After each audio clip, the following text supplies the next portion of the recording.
Bonjour, Lucille Réan, conseillère bio à la Chambre d'agriculture du Lot. Je vais vous présenter les spécificités de l'agriculture bio dans la PAC 2021. Donc tout d'abord, pour contextualiser un petit peu, il y a une forte dynamique de conversion en agriculture bio en Occitanie et notamment dans le Lot ces dernières années. Rien qu'en 2020, on décompte 600 agriculteurs bio en conversion et en agriculture bio. La demande en bio, en produits bio, elle aussi augmente. Bien que sur certaines filières, il faille rester attentif au marché. Au niveau de l'instruction des dossiers, les retards sont rattrapés. Il faut surtout ne pas oublier de transmettre les pièces nécessaires à la DDT au risque d'anomalies ou voire de perte d'annuité. Au niveau du contexte général, une nouvelle réglementation va rentrer en application au 1er janvier 2022. Elle devait déjà rentrer en application au 1er janvier 2021. Elle a été repoussée pour cause de Covid, l'entrée en application.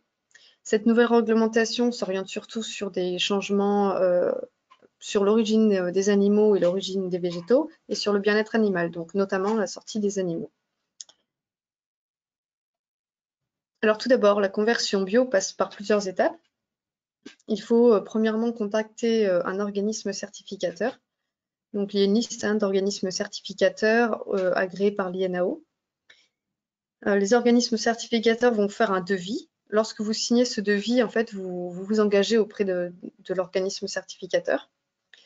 Donc c'est une adhésion qui est payante, qui est annuelle et qui est obligatoire si vous voulez être en agriculture bio. Le plancher du coût de l'organisme certificateur, c'est de 450 à 500 €. Et puis après, les prix peuvent aller plus haut en fonction de la taille de votre exploitation. Donc dans le même temps, il faut que vous alliez sur le site de l'agence bio. Donc c'est une agence qui gère les notifications en bio. Et c'est sur ce site-là que vous devez vous notifier en tant qu'agriculteur bio. À partir de ce moment-là, vous êtes considéré comme agriculteur bio ou agriculteur en conversion vers l'agriculture biologique. La conversion au niveau des plantes annuelles dure 2 ans et la conversion pour les plantes pérennes dure 3 ans. Donc ça, c'est vraiment les étapes pour devenir agriculteur bio. Ensuite, la PAC, la politique agricole va vous aider si vous êtes en agriculture bio et notamment sur cette période de transition du passage de l'agriculture conventionnelle à l'agriculture bio qui peut occasionner des changements importants sur l'exploitation. Donc la PAC bio, ce sont des aides de plusieurs années, donc divisées en 2 engagements, en 2 contrats. Le contrat d'aide à la conversion et le contrat d'aide au maintien. C'est un engagement qui est réciproque, donc les organismes PAC s'engagent à vous aider pour cette transition et vous, de votre côté, vous vous engagez à respecter certaines conditions et puis à rester en agriculture biologique le temps de l'engagement. Pour détailler un petit peu, l'aide à la conversion, c'est une aide qui dure 5 ans. Donc, elle couvre les 2 ans de conversion et elle va au-delà. C'est une aide à laquelle vous êtes éligible en début de conversion, donc soit la première année, soit la deuxième année de conversion. Le plancher est de 300 € pour bénéficier de l'aide et puis le plafond est de 15 000 € par an. Les jeunes agriculteurs bénéficient d'un déplafonnement. Ils ne sont donc pas soumis au plafond de 15 000 € par an. Et les GAEC sont soumis à un plafond qui dépend du nombre d'adhérents au GAEC. Pour bénéficier de la PAC de l'année, il faut absolument être engagé et notifié en tant qu'agriculteur bio avant le 15 mai de cette année-là. Donc pour 2021, il faut vous engager avant le 15 mai. Donc l'engagement et la notification, c'est ce qu'on a vu plus haut ici, avec la signature du devis pour l'organisme certificateur et la notification sur le site de l'agence bio. L'aide au maintien est actuellement de 1 an renouvelable une fois. Donc ce sont des contrats de 1 an. Donc ce sont des contrats qui suivent le contrat d'aide à la conversion et le plafond est de 5 000 €. Donc pour aller un petit peu plus précisément sur les montants des aides, je vais vous détailler un petit peu le montant par catégorie. Donc les aides PAC bio, ce sont des aides qui sont en fonction du couvert que vous allez avoir sur vos parcelles. Et ce sont des aides à l'hectare. Donc pour tout ce qui est culture annuelle, donc c'est-à-dire céréales, oléagineux, protéagineux, etc., ce sont des aides qui ont un montant de 300 € l'hectare. Comme on le voit ici, les prairies artificielles de plus de 50% de légumineuses peuvent être éligibles à cette catégorie. On verra tout à l'heure les conditions pour qu'elles bénéficient de cette aide. La viticulture, pour le vin, peut être aidée à 350 € par hectare et par an. Pour les ppm, il y a deux catégories. Les ppm 1, dites aromatiques et industrielles, qui sont aidées à 350 € par hectare et par an, et les autres ppm, qui sont aidées, elles, à 900 €, comme le maraîchage et l'arboriculture. Pour les légumes, on différencie le maraîchage et les cultures légumières de plein champ. Le maraîchage correspond en fait au minimum 2 ou 3 cultures qui se succèdent sur la même parcelle la même année. Et les cultures légumières de plein champ sont toutes les autres cultures de légumes qui ne viennent qu'une fois sur la parcelle. Le melon, par exemple, si il n'y a que cette culture dans l'année.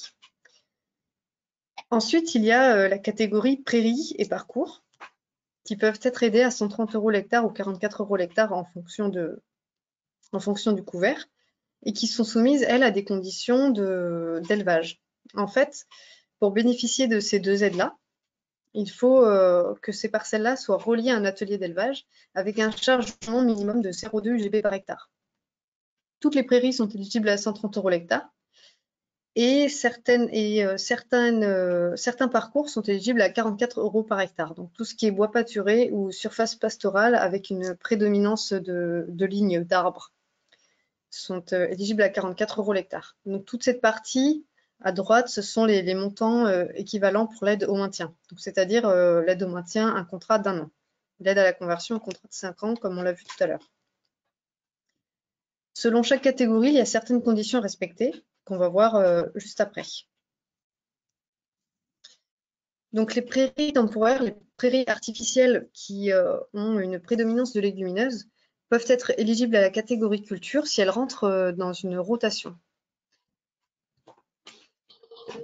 Donc, en effet, par exemple, une luzerne peut être éligible à la catégorie culture si elle est considérée comme une rotation, c'est-à-dire que qu'elle vient entre plusieurs cultures. La condition ici, c'est qu'au moins une fois pendant les 5 ans, il y ait une culture, donc une céréale, un oléagineux ou un protéagineux, qui soit en place sur cette parcelle. Si vous avez une luzerne, vous pouvez la laisser en place 4 ans et avoir une céréale la première année ou la dernière année. Il faudra obligatoirement retourner la parcelle dans les 5 ans. Les autres cultures qui sont éligibles dans cette catégorie sont les céréales, les oléagineux, les cultures à fibres, les protéagineux. Pour tout ce qui est légumineuses non fourragères, vous pouvez aussi les entrer dans cette catégorie dans l'entrée autres protéagineux, par exemple pour les pois chiches. Donc tout ce qui est prairies temporaires, prairies permanentes ou parcours, donc elles sont éligibles, comme on l'a vu, soit à 130 € par hectare et par an, soit à 44 € par hectare et par an si c'est des surfaces à prédominance ligneuse. Et elles doivent être obligatoirement reliées à un atelier d'élevage avec un chargement minimum de 0,2 UGB par hectare engagé, par hectare de surface engagée. Le cheptel n'est pas obligatoirement bio la première année, mais dès la deuxième année, il doit être soit en conversion, soit bio. Au niveau de l'arboriculture, les conditions, en fait, ce sont des conditions de densité pour qu'on ait un verger qui soit un verger pour la production. Pour les noyers et les châtaigniers, la densité minimum est de 50 arbres par hectare. Pour les autres arbres hors noisetiers, la densité est de 80 arbres par hectare. Donc, comme on l'a vu tout à l'heure, il y a deux catégories de ppm, donc plantes à parfum aromatique et médicinal, tout ce qui est thym, lavande, etc. Et ces deux catégories sont éligibles à des montants d'aide différents. Donc tout ce qui est chardon, cumin, lavande, lavandin, psyllium et carvi est éligible à la ppm 1, soit 350 € par hectare. Toutes les autres sont éligibles à 900 € à l'hectare. Certaines ppm ne sont pas listées dans le code culture. Il faut donc les engager en tant qu'autres ppm. Par exemple, la bourrache. Les légumes de plein champ, donc tout ce qui n'est pas maraîchage, donc c'est-à-dire une parcelle sur laquelle il n'y a qu'un légume dans l'année. Dans cette catégorie-là sont aussi éligibles les légumineuses, comme les lentilles par exemple. Donc voilà pour les précisions. Vous devez ensuite fournir, pour l'instruction du dossier, vous devez fournir des pièces à la DDT chaque année et dans des délais maximum. Donc la première année, vous devez fournir l'attestation d'engagement auprès de l'organisme certificateur et l'attestation de production, soit végétale, soit animale, que l'organisme certificateur vous fournira, ainsi que l'attestation de notification auprès de l'agence bio que vous aurez suite à votre inscription auprès de l'agence bio. Donc ces 3 documents doivent obligatoirement avoir une date de validité qui inclut le 15 mai pour que vous puissiez bénéficier de la PAC de l'année. Lors de la deuxième année, vous devez à nouveau fournir une attestation de production, végétale ou animale, et un certificat d'engagement de production bio. Il faut être très vigilant sur ce document parce qu'il est fréquent que vous l'ayez hors délai. Il faut absolument que sa validité inclue le 15 mai et que sa date d'émission soit intérieure au 15 septembre. Pour la troisième année, vous devrez aussi produire une attestation de production et un certificat d'engagement bio. Donc là, pour la troisième année, vous n'aurez pas de problème particulier puisque le certificat bio a une durée de validité de 2 ans. Donc celui que vous aurez fait éditer pour la deuxième année sera encore valable. Donc sur chaque année, pour préciser un petit peu, l'attestation de notification que vous aurez sur le site de l'agence bio doit impérativement inclure le 15 mai et les attestations d'engagement et de production végétale auprès de l'organisme certificateur doivent aussi inclure le 15 mai.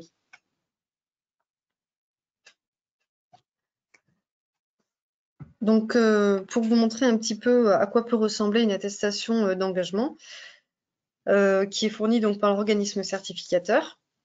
Donc voilà, vous avez vos coordonnées ici et puis surtout les dates d'engagement qui doivent être antérieures au 15 mai. Et les dates d'édition qui doivent être antérieures au 15 septembre maximum, puisque vous pouvez en fait fournir à la DTT jusqu'au 15 septembre sur dérogation. La limite normale est le 15 mai. Donc voilà pour l'attestation de production, même chose. Donc la deuxième année, c'est vraiment là où il faut faire attention au certificat bio, puisqu'en fait, les organismes certificateurs s'appuient sur le récapitulatif PAC pour éditer leurs certificats. Donc c'est parfois difficile de les avoir dans les temps. Il faut vraiment là insister pour avoir un certificat qui inclut une période de validité au 15 mai, antérieure au 15 mai, une date d'émission intérieure au 15 septembre. Donc voilà à nouveau un exemple. Et pour la troisième année, c'est la même chose. Donc là, pas de problématique particulière. Pour récapituler, la PAC bio, ce sont vraiment des aides à la conversion, des aides à la transition de l'agriculture conventionnelle à l'agriculture bio. Les aides à la conversion sont de 5 ans. Le plafond est de 15 000 € par an. Et il faut bien rester attentif aux documents à fournir à la DDT et à leur date de validité et d'émission. Pour conclure, on propose aussi des accompagnements à la Chambre d'agriculture pour le passage en bio ou en tout cas pour l'étude du passage en bio avec des outils de diagnostic de faisabilité.